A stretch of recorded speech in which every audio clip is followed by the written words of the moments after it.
सविता सूर्यः खगः पूषा गभस्तिमान् सुवर्णसदृशो भानुः स्वर्णरेखा दिवाकरः हिरण्यगर्भः शिशिरस्तपनो भास्करो रविः अग्निगर्भोदितेः पुत्रः शङ्खः शिशिरनाशनः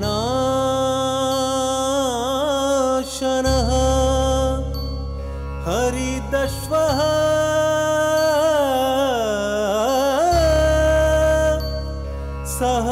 सहस्रार्चुः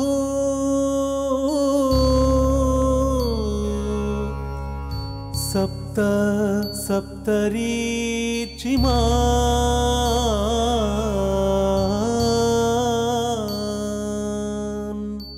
तिमिरोन्मथनः शम्भुः त्वष्टा मार्ताण्ड अंशुमान्।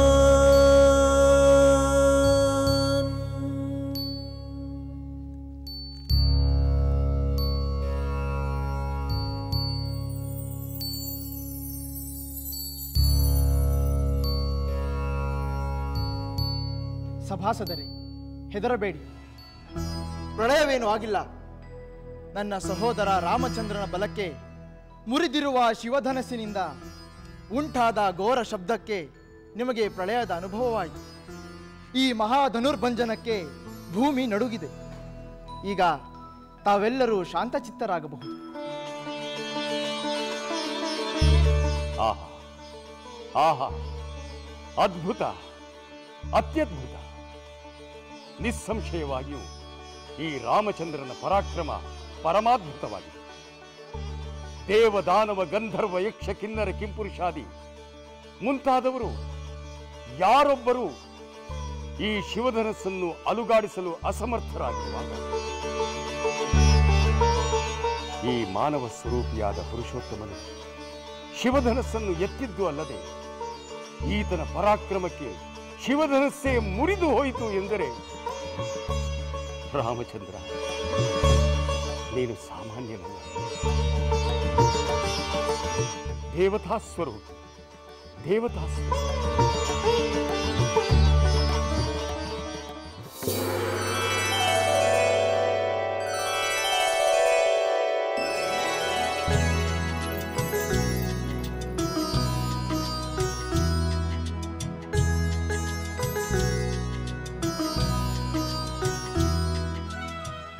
ಸಹೋದರಿ, ಫಲಿಸಿತು ನಿನ್ನ ಪೂಜಾ ಫಲ.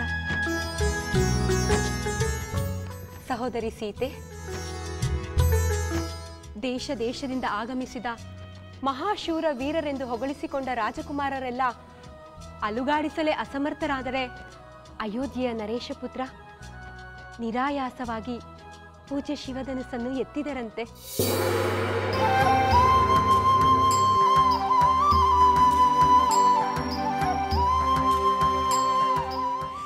ಎತ್ತಿದ್ದು ಮಾತ್ರವಲ್ಲ ಸಹೋದರಿ, ರಾಜಕುಮಾರ ಶಿವಧನಸ್ಸನ್ನು ಹಿಡಿದು ಸಿಂಜಿನಿಯನ್ನು ಕಟ್ಟಿ ಹೆದೆ ಏರಿಸಿದ ರಭಸಕ್ಕೆ ಸಾಕ್ಷಾತ್ ಶಿವಧನಸ್ಸೇ ಮುರಿಯಿತಂತೆ.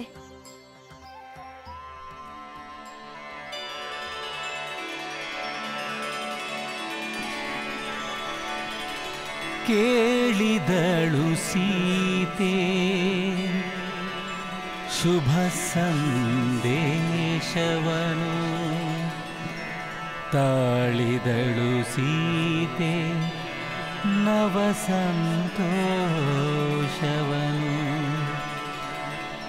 ವರ ಶಿವಧನುವನು ಮುರಿದನು ಶ್ರೀರಾಮ, ವರಿಸುವ ಕ್ಷಣ ನಿರೀಕ್ಷಿಸಿ ಕಾತರಿಸಿದಳು ನಮಿಸಿದಳು ಆ ದೇವನ ನಮಿಸಿದಳು.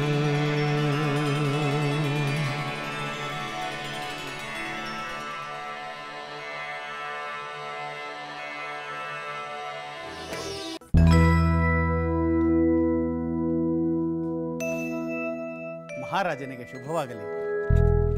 ಗುರುವರ್ಯ, ನಮೋ ನಮಃ. ತಮ್ಮ ಆಗಮನದ ನಿರೀಕ್ಷೆಯಲ್ಲಿಯೇ ಇದ್ದರು. ಪ್ರಳಯದ ಮುನ್ಸೂಚನೆಯೋ ಏನೋ ಎಂಬಂತೆ ಭೂಕಂಪವಾದ ಅನುಭವ ಆಯಿತು. ಅರಮನೆಯೇ ಅಲ್ಲಾಡಿ ಅಲ್ಲೋಲ ಕಲ್ಲೋಲವಾದಂತ ವಾಸವಾಯಿತು. ಇದ್ದಕ್ಕಿದ್ದಾಗೆ ಏಕೆ ಹೀಗಾಯ್ತು ಗುರುದೇವ? ಇದು ಯಾವುದಾದರೂ ಕೇಡಿನ ಮುನ್ಸೂಚನೆ ಅಥವಾ ಪ್ರಕೃತಿ ವಿಕೋಪವೇ? ಏಕೆ ಹೀಗಾಯ್ತು ಗುರುದೇವ? ಇದು ಕೇಡಿನ ಮುನ್ಸೂಚನೆ ಅಲ್ಲ ಮಹಾರಾಜ, ಕಲ್ಯಾಣದ ಮುನ್ಸೂಚನೆ. ಕಲ್ಯಾಣವೇ? ಯಾವ ಕಲ್ಯಾಣ? ಕಲ್ಯಾಣಕ್ಕೆ ಭೂಕಂಪನವೇ? ಕಲ್ಯಾಣಕ್ಕೆ ಭೂಕಂಪನವೇಕೆ ಗುರುದೇವ? ಇದು ವಿಕೋಪವೇ? ಈ ಕಂಪನ ವಿಕೋಪವೆಲ್ಲವೂ ನಿನ್ನ ಮಗನ ಪ್ರತಾಪ. ನನ್ನ ಮಗನ ಪ್ರತಾಪವೇ? ಅದೇನೆಂದು ವಿವರಿಸಿ ಹೇಳಿ ಗುರುದೇವ. ಹೇಳುತ್ತೇನೆ, ಹೇಳಲೆಂದೇ ಬಂದಿರುವೆ ಮಹಾರಾಜ. ಈ ಹಿಂದೆ ನಾನು ನಿನಗೆ ಮಿಥಿಲೆಯಲ್ಲಿನ ಶಿವಧನುಸ್ಸಿನ ಬಗ್ಗೆ ಹೇಳಿದ್ದನಲ್ಲವೇ? ಹೌದು, ನನ್ನ ಮಗ ರಾಮಚಂದ್ರ ಶಿವಧನುಸ್ಸನ್ನು ಎತ್ತಿದನೆ. ಎತ್ತುವುದೇನು? ಅದಕ್ಕೆ ದಾರ ಬಿಗಿಯಲು ಬಗ್ಗಿಸಿದಾಗ ಆ ಶಿವಧನುಸ್ಸು 2 ತುಂಡಾಗಿ ಮುರಿದು ಬಿತ್ತು.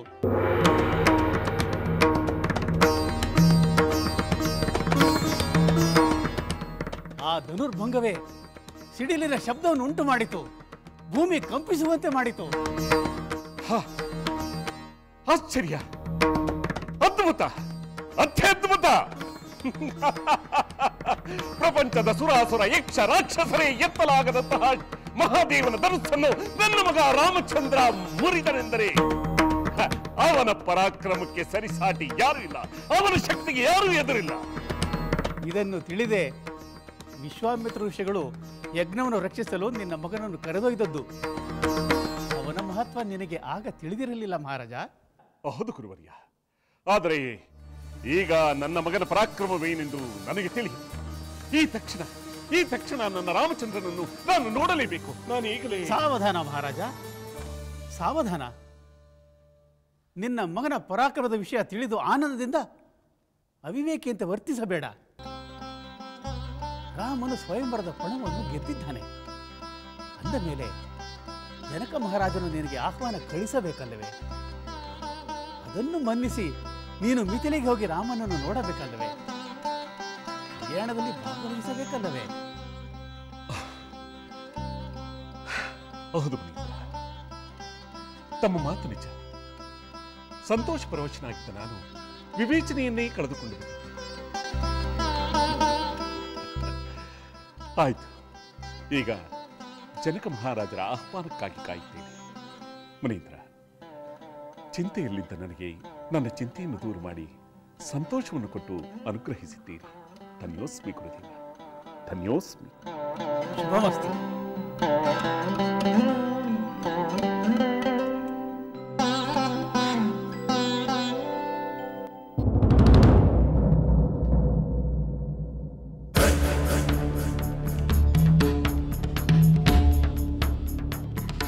ಲಂಕಾಧೀಶ್ವರನಿಗೆ ನಮೋ ನಮಃ. ಅಮಾತ್ಯರೇ, ನಾನು ಹೇಳಿದ ವಿಚಾರವನ್ನು ತಿಳಿದು ಬಂದಿರ? ಇದ್ದಕ್ಕಿದ್ದಂತೆ ಭೂಮಿ ನಡೆಯಿದ್ದು ಏಕೆ? ಸಿಡಿದು ಬಡಿದಿದ್ದು ಏಕೆ? ಬೆಟ್ಟವೇ ಬಿದ್ದಂತೆ ಸಾಗರದ ನೀರು ಆಕಾಶದೆತ್ತರಕ್ಕೆ ಚಿಮ್ಮಿದ್ದು ಏಕೆ? ಕಾರಣವನ್ನು ತಿಳಿದು ಬಂದಿರ? ತಿಳಿದು ಬಂದಿರಬೇಕೋ ಪ್ರಭು. ಹೇಳಿ ಪ್ರಭು. ತಾವು ಮಿಥಿಲೆಯಲ್ಲಿ ಶಿವಧನಸ್ಸನ್ನು ಎತ್ತಲಾರದೆ... ಸಾಕು ಸಾಕು. ಆ ಅಪಮಾನದ ವಿಚಾರವನ್ನೇ ಮತ್ತೆ ಮತ್ತೆ ಪ್ರಸ್ತಾಪಿಸಬೇಡಿ. ನಾನು ಕೇಳುತ್ತಿರುವುದು ಏನು, ನೀವು ಹೇಳುತ್ತಿರುವುದು ಏನು? ಎರಡು ಒಂದೇ ಪ್ರಭು. ಪ್ರಕೃತಿಯ ಈ ಅಲ್ಲೋಲ ಕಲ್ಲೋಲಕ್ಕೆ ಆ ಶಿವಧನಸ್ಸೇ ಕಾರಣ. ಅದು ಹೇಗೆ ಸಾಧ್ಯ? ಪರಮೇಶ್ವರನು ಮತ್ತೆ ಆ ಬಿಲ್ಲಿಗೆ ಬಾಣವನ್ನು ಹೂಡಿದನೆ. ಪ್ರಭು, ರಾಜಕುಮಾರನೊಬ್ಬ ಆ ಶಿವಧನಸ್ಸನ್ನು ಹೆದೆಯೇರಿಸಲು ಬಗ್ಗಿಸಿದಾಗ ಆ ಬಿಲ್ಲನ್ನು 2 ತುಂಡಾಗಿ ಮಾಡಿದನಂತೆ. ಅಸಂಭವ. ಅಸಂಭವ. ನನ್ನಂತ ಪರಾಕ್ರಮಿಯು ಎತ್ತಲಾಗದ ಆ ಬಿಲ್ಲನ್ನು ಒಬ್ಬ ಯಕ್ಕಶ್ಚಿತ್ ರಾಜಕುಮಾರನು ಎತ್ತಿದನೆ. ಅಸಂಭವ. ಆ ರಾಜಕುಮಾರನು ಸಾಮಾನ್ಯನೇನಲ್ಲ. ನಾಟಕಿಯನ್ನು ಕೊಂದವನು, ಸುಬಾಹುವನ್ನು ಸಂಹಾರ ಮಾಡಿದವನು, ಮಾರೀಚನನ್ನು ಸಮುದ್ರಕ್ಕೆ ಬೀಳುವಂತೆ ಮಾಡಿದವನು ದಶರಥ ಪುತ್ರ ರಾಮಚಂದ್ರ. ರಾಮ ರಾಮ ರಾಮ. ನಾನು ತಡೆಯಲು ಯತ್ನಿಸಿದ್ದ ಯಜ್ಞವನ್ನು ಸಂಪೂರ್ಣ ಮಾಡಿದವನು. ನಾನು ಎತ್ತಲಾಗದ ಬಿಲ್ಲನ್ನು ಎತ್ತಿದವನು. ಇವನನ್ನು ಹೀಗೆ ಬಿಟ್ಟರೆ ನನ್ನ ಕೀರ್ತಿ ಕಲಾಹೀನವಾಗುತ್ತದೆ, ರಾಮನ ಕೀರ್ತಿ ಲೋಕೋತ್ತರವಾಗುತ್ತದೆ. ಹಾಗಾಗಬಾರದು. ಈ ರಾವಣನ ಮುಂದೆ ಆ ರಾಮನು ಕ್ಷುಲ್ಲಕನೆನಿಸಬೇಕು. ಪುಷ್ಪಕ ವಿಮಾನದ ಮುಂದೆ ಪುಟ್ಟ ಹಕ್ಕಿಯಂತಾಗಬೇಕು. ಐರಾವತದ ಮುಂದೆ ಆಡಿನ ಮಾರಿ ಅಂತಾಗಬೇಕು.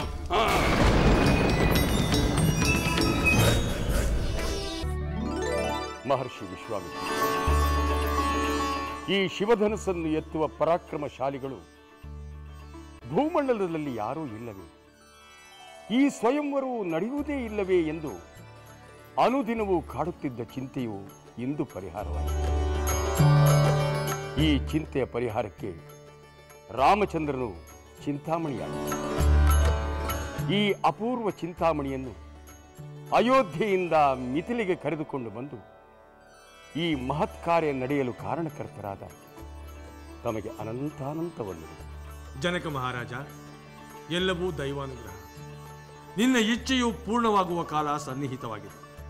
ನಿನ್ನ ಅಪೇಕ್ಷೆಯಂತೆ ನಿನ್ನ ಕಾರ್ಯಗಳನ್ನು ನೆರವೇರಿಸಿಕೊಂಡು ಹೋಗು. ಹೌದು ಮಹಾರಾಜ, ಮಹರ್ಷಿಗಳು ಹೇಳಿದ್ದು ಸಮಯೋಚಿತವಾಗಿದೆ. ಶ್ರೀರಾಮಚಂದ್ರನು ಸೀತಾ ಸ್ವಯಂವರದಲ್ಲಿ ನೀವಿಟ್ಟ ಪಂಥವನ್ನು ಗೆದ್ದ ಮೇಲೆ ಸೀತೆಯ ವಿವಾಹವನ್ನು ಯೋಚಿಸಿದಂತೆ ನೆರವೇರಿಸಬೇಕು.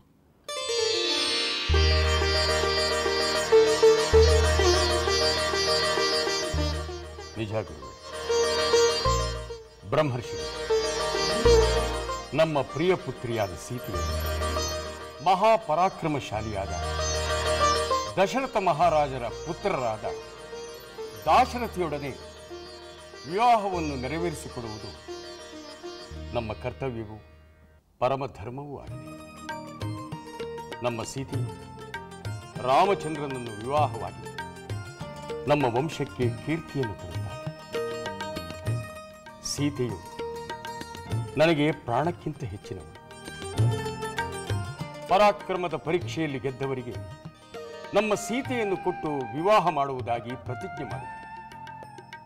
ಆ ಪ್ರತಿಜ್ಞೆ ಇಂದು ಸತ್ಯವಾಗಿದೆ. ಕೂಡಲೇ ಸೀತಾರಾಮರ ಕಲ್ಯಾಣ ಮಹೋತ್ಸವವನ್ನು ನಡೆಸಲು ಅನುಮತಿ ಹಾಗೂ ಮಾರ್ಗದರ್ಶನವನ್ನು ತಾವು ನೀಡಬೇಕೆಂದು ಕೋರುತ್ತೇನೆ. ಜನಕ ಮಹಾರಾಜ, ನಿನ್ನ ಕಾತರ ಸಂತೋಷಗಳೆಲ್ಲವೂ ನಮಗೆ ಅರ್ಥವಾಗುತ್ತದೆ. ಆದರೆ ಶ್ರೀರಾಮನು ಪಿತೃವಾಕ್ಯವನ್ನು ಆದರ್ಶವೆಂದು ಪಾಲಿಸಿಕೊಂಡು ಬಂದರು. ಇದು ಅಲ್ಲದೆ ಶತಾನಂದರೆ, ನಾವು ಅಯೋಧ್ಯೆಯಿಂದ ತೆರಳುವಾಗ ಈ ಕಲ್ಯಾಣದ ವಿಷಯವು ನಮ್ಮ ಸ್ಮೃತಿಗೂ ಗೋಚರಿಸಿರಲಿಲ್ಲ. ಹಾಗಾಗಿ ದಶರಥನಿಗೆ ಯಾವ ವಿಷಯವನ್ನು ತಿಳಿಸಿಲ್ಲ. ಅದು ಅಲ್ಲದೆ ಜನಕ ಮಹಾರಾಜ, ಈ ಕಲ್ಯಾಣ ಮಹೋತ್ಸವಕ್ಕೆ ದಶರಥ ಮಹಾರಾಜನ ಸಮಸ್ತ ಪರಿವಾರವೂ ಆಗಮಿಸಬೇಕು. ಅಲ್ಲಿನ ಗುರು ಹಿರಿಯರ ಆಶೀರ್ವಾದವೂ ಲಭಿಸಬೇಕು. ರಾಮಚಂದ್ರನೂ ಕೂಡ ತಂದೆಯ ಸಮ್ಮತಿಗಾಗಿ ಕಾತುರದಿಂದ ಕಾಯುತ್ತಿದ್ದರು. ಪೂಜ್ಯರೇ, ಪುಣ್ಯವಂತರ ಕುಲಕ್ಕೆ ತಕ್ಕಂತಹ ಪವಿತ್ರವಾದ ಗುಣವು ಪಿತೃವಾಕ್ಯ ಪರಿಪಾಲನೆಯಾಗಿರುವುದರಿಂದ ರಾಮಚಂದ್ರನು ತನ್ನ ತಂದೆಯ ಆಶೀರ್ವಾದವನ್ನು ಪಡೆದು ಅವರ ಸಮಕ್ಷಮದಲ್ಲಿ ನಮ್ಮ ಸೀತೆಯನ್ನು ವರಿಸುವುದು ಅತ್ಯಂತ ಯೋಗ್ಯವೂ ಹರ್ಷದಾಯಕವೂ ಆಗಿದೆ.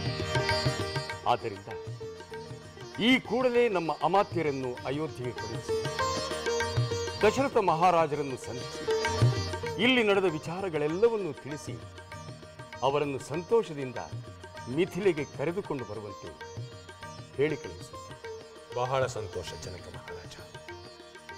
ದಶರಥನ ಸಮಸ್ತ ಪರಿವಾರವು ಇಲ್ಲಿಗೆ ಆಗಮಿಸುತ್ತಿದ್ದ ಹಾಗೆಯೇ ಒಂದು ಶುಭ ಮುಹೂರ್ತದಲ್ಲಿ ಸೀತಾರಾಮರ ಕಲ್ಯಾಣವನ್ನು ನ ಭೂತೋ ನ ಭವಿಷ್ಯತಿ ಎನ್ನುವ ಹಾಗೆ ನೆರವೇರಿಸಿ. ಇದಕ್ಕೆ ನಿನ್ನ ಸಮ್ಮತಿಯೂ ಇದೆಯಲ್ಲವೇ?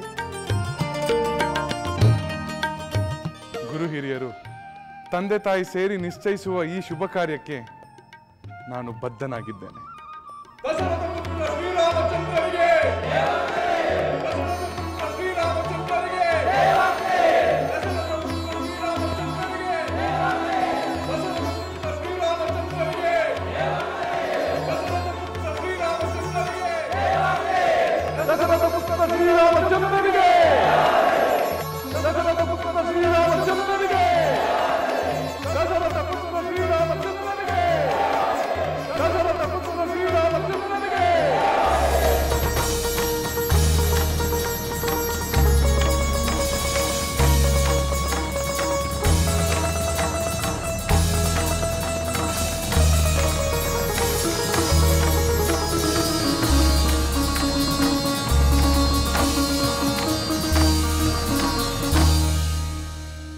ಆ ಸೀತಾಪತಿಯನ್ನು ಹೊಗಳಲು ಸಹಸ್ರ ನಾಲಿಗೆಯುಳ್ಳ ಆದಿಶೇಷನೇ ಬರಬೇಕು.